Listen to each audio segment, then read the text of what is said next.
Hello, my name is Michelle Olet, and I chose to do my technology presentation on social networking, the use of social media, and how it impacts children and family. Some of the most popular social and gaming sites are Facebook, Twitter, Instagram, YouTube, Snapchat. Those are geared more toward adolescent and adult use. Sites like Roblox, Animal Jam, Minecraft, Disney are all gaming websites that are geared more toward children.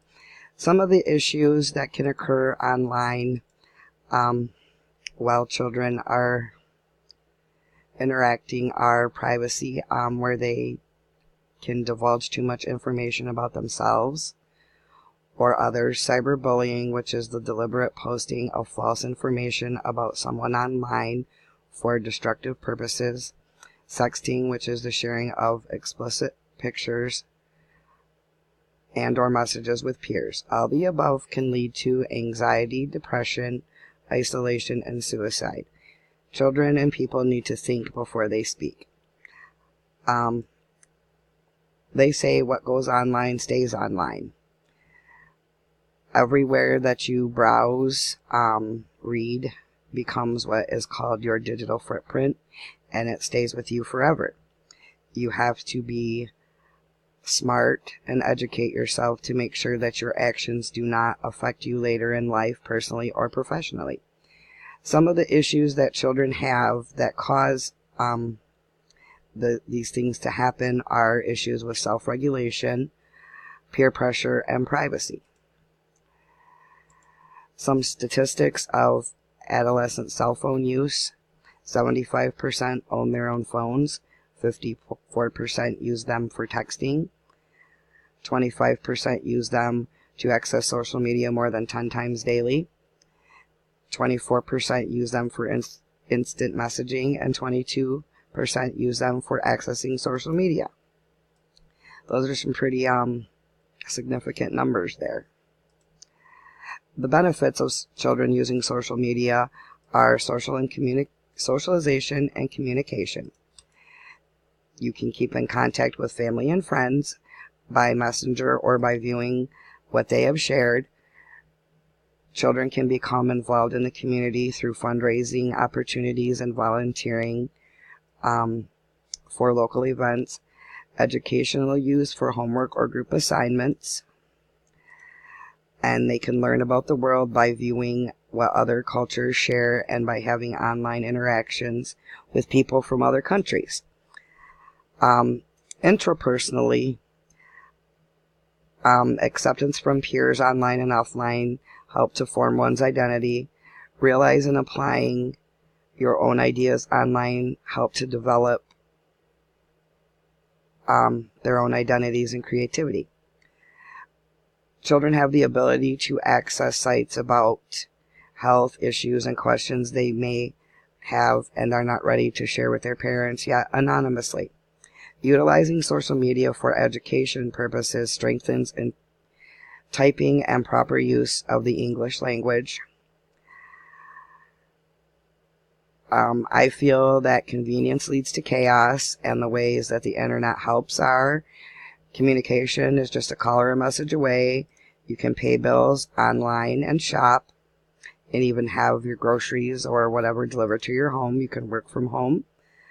You can attend school online from any location, and you can even register for emergency room treatment from home and wait from the convenience of your couch until it is your turn, and then go to the hospital, which gets you no exposure to the people waiting that are sick or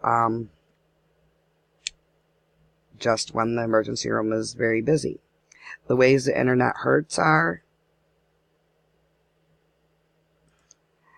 lack of face-to-face contact can separate the kids from their parents, their siblings, and cause a big gap in communication in everyday life.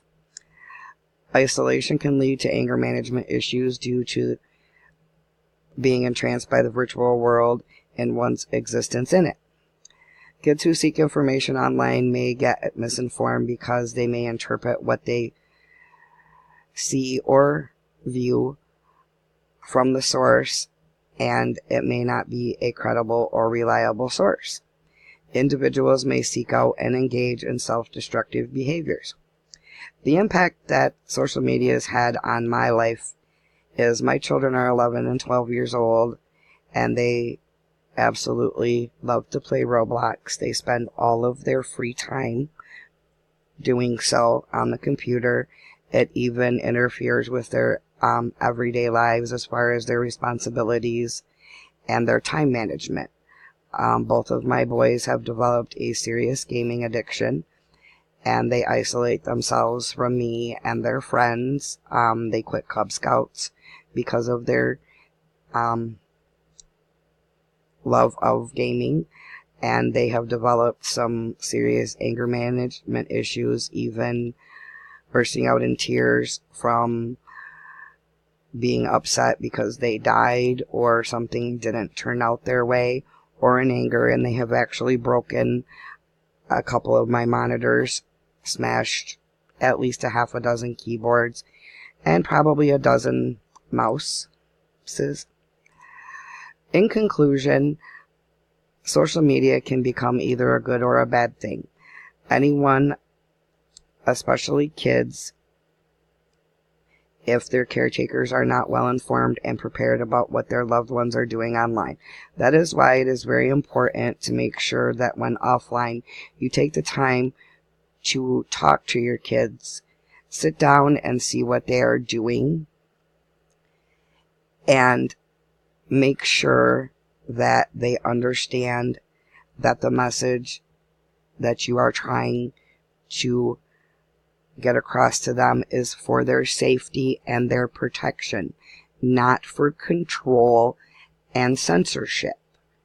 Making them feel like they can make their own choices and that you have instilled the trust in them helps to build a better understanding and a better relationship for technology with your children.